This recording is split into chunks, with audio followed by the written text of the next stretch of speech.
Dito sa silo, ito pwede nang dismantle to.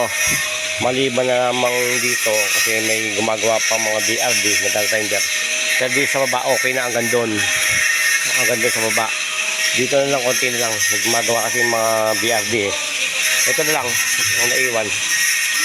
Tatlo lang, dito lang tayo. Ha? Yan naiwan. At ito pa naiwan oh. Yan. Dito sa side.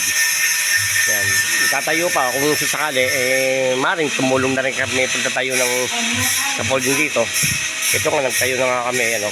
Kaya natapos namin dito eh. Yan. Natapos na namin. Ito na iwan dito sa side. Ito lang sa side. Ito na lang. Tapos dito sa likod ng tangke. Ito. Sa likod ng tangke. Yun. Gandun. Gandun sa ano eh. Kaso may gumagawa pa mga electrical yung banda ron. Yung banda doon sa dulo, banda ron sa dulo pinakamataas, sa diretso roon sa pang-anim na span, wala pang tungtungan. Kailangan pa maglagay ng tungtungan. Kaya nakakadalawang ayan, malapit na tayo sa dalawang span nito. Yan. Kaya dito na lang yan. Itong pupuntahin natin. Kasi dito tapos na rin tayo dito eh. Doon lang tayo sa dulo kaso may gumagawa pa mga electrical sa irom. Kaya hindi kami makabanda-banda ron, baka mapatakan ng silya. Kaya dito lang muna kami sa kalahati nito. Dito naman yan, mga nagkakabit ng louver. Hindi pa pwede kasi may nagwe-welding din dito eh. Doon magbubuhos pa. Bubuhos pa ron, magbubuhos. Yan, ang mga naiwan yan. Ito pagtutulong-tulungan na ito. Dito naman sa stairway. Dito kami na magkakapit ng ano dito. Ito yung mga naiwan ng trabaho dati sa stairway ito. Papanig po sa silo. Yan o. Yan. Dito tapos na tayo dito. Hilamos na lang uli. Kasi nadumi yan eh. Mga nagbaplastering. Diba? Naiwan itong dating mga naiwan. Kaya hilamusan lang namin to. Ito naiwan yan eh. Dati yan eh. Wala pa yan eh. Ayun, tinuloy na lang nila yung ano, yung AC block. Yan, kaya magtatayo na lang kami ng ano dito, scaffolding o tubo. Kami na lang siguro magtatayo, tulungan na namin dito. Yan, tapos pinturan lang. Retouch na lang. Lumento nung araw eh. Sa baba, ganun din, yan. Pinipinturan nung kasama ko isang ano, yan. Pinipinturan na rin to. Okay na tayo dito. Yan, mga konti-konti lang natitira. Yan, dito. Ha?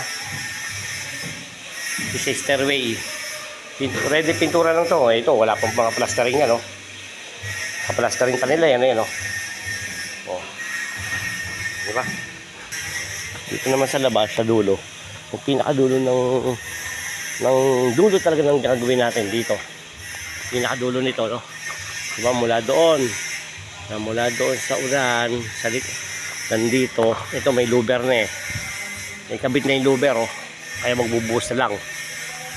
Oh, yan. Ang iba rito na yan. Ang iba pepesto ko na rito sa umaga. Kung sasakali ah. Oh, doon mayroon screen doon eh. Okay na screen doon eh. Ikabit na pero may kulang pa. May kulang pang isang screen doon. Oh, yan di ba diyan? Pwede na umakyat. Pwede na umakyat yan. Iyan lang ang gagawin natin. Ito na lang. Dalawang span at saka ito. Ito. 1, 2, 3, 4. Tapos yung mga poste-poste na lang yun. Pinakadulo na ito. Pinakadulo na.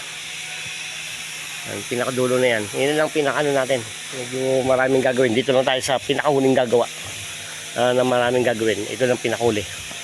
Maliban na lamang doon sa may apat pa. Yung nagbabagbag ng mga bintana ron. Yun. Ayun na lang. Sa labas na lang kami. Sa loob ng tangke. Yun na lang. Diyan na lang kami nakapokus. Pinakahuli ng building na ito. Yung sa likod na ito. Diyan lang kami pinakahuling nakapokus ngayon diyan sa silo ng tangke at saka doon sa labas. Doon. At ito yung naiwan, di ba? Yung nagbabasag ng bintana. Naglalagay. Yan na lang. 1, 2, 3. 3. Yan. Kanya ayan. Magbabasag pa pala rito. 1, 2, 3, 4, 5. Dito tayo sa pang-5. Babasag pa, magbabasag pa ng dalawa yan eh. Ng bintana, dalawang bintana, magbabasag pa yan. Oh. Pero ito, namasilya na yung tabi ng paglalagyan ng salamin ng bintana, namasilya na ng isang pintor. Yan lang. Okay na tayo.